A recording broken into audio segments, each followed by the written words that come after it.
What happened on October 7th and why does it matter? This date marks a pivotal moment in the ongoing conflict between Israel and Palestine, a day that brought devastation, international outrage, and a cascade of political repercussions.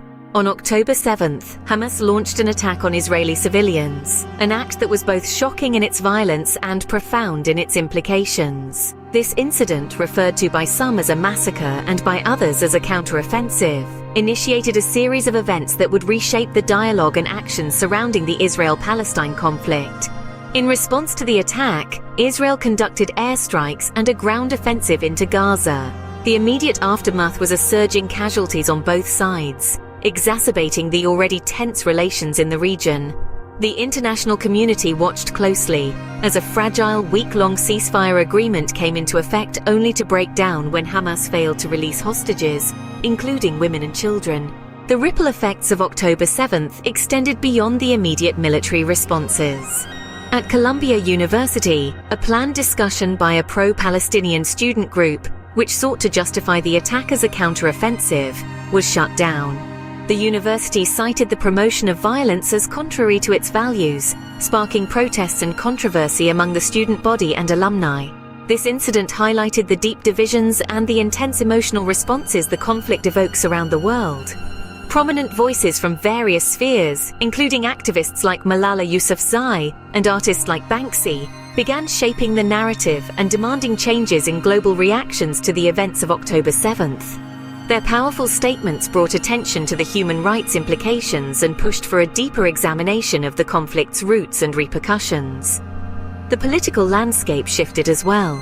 Criticism and support for Israel's actions were voiced across the global stage, with President Joe Biden expressing concerns over Israel's military operations, reflecting a broader uncertainty about the use of U.S. leverage in the conflict. Period of intense scrutiny and debate brought to light the complexities of international law, human rights, and the strategic interests of involved parties, underscored by the calls for action by influential figures around the globe. As we reflect on the events of October 7th, it becomes clear that this date is not just a moment in history, but a continuing influence on the pursuit of peace and justice in the region. The challenges are immense, with entrenched positions and recurring violence hindering progress. Yet the global response, ranging from diplomatic pressures to public demonstrations, shows a collective yearning for a solution that upholds human dignity and rights for all involved. In contemplating the future, it is crucial to consider how international actors, local leaders, and communities can collaborate more effectively. The path to peace requires not only addressing the immediate crises, but also tackling the underlying issues that fuel this enduring conflict.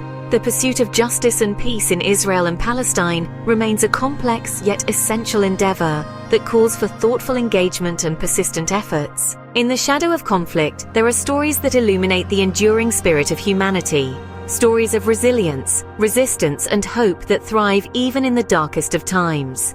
Today we delve into the personal experiences of individuals from both sides of the Israel-Palestine conflict, whose lives are shaped by the complex realities of October 7th. Meet Hannah, a young teacher in Gaza, who organizes community classes for children whose schools have been damaged. Despite the scarcity of resources, her commitment to education ensures that the torch of knowledge continues to burn bright, fostering a sense of normalcy and continuity for the next generation. Across the border, we find David, an Israeli medic who regularly volunteers in joint medical camps. These camps serve communities affected by the conflict, regardless of their side. His story is one of compassion in the face of strife, treating wounds and building bridges where walls once stood. In the West Bank, we witness a group of Palestinian and Israeli mothers who come together to share their stories and support each other through their grief and loss.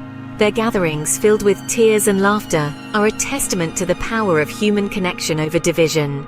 These narratives are complemented by acts of kindness and mutual aid that surface in everyday interactions. A shared meal between neighbors, a joint effort to rebuild a community center, and quiet moments of understanding pass almost unnoticed, yet are pivotal in weaving a tapestry of coexistence.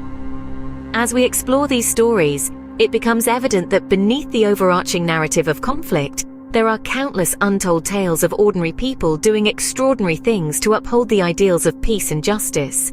It is in these moments of unity and mutual aid that hope finds its most fertile ground, promising a dawn of reconciliation and mutual respect.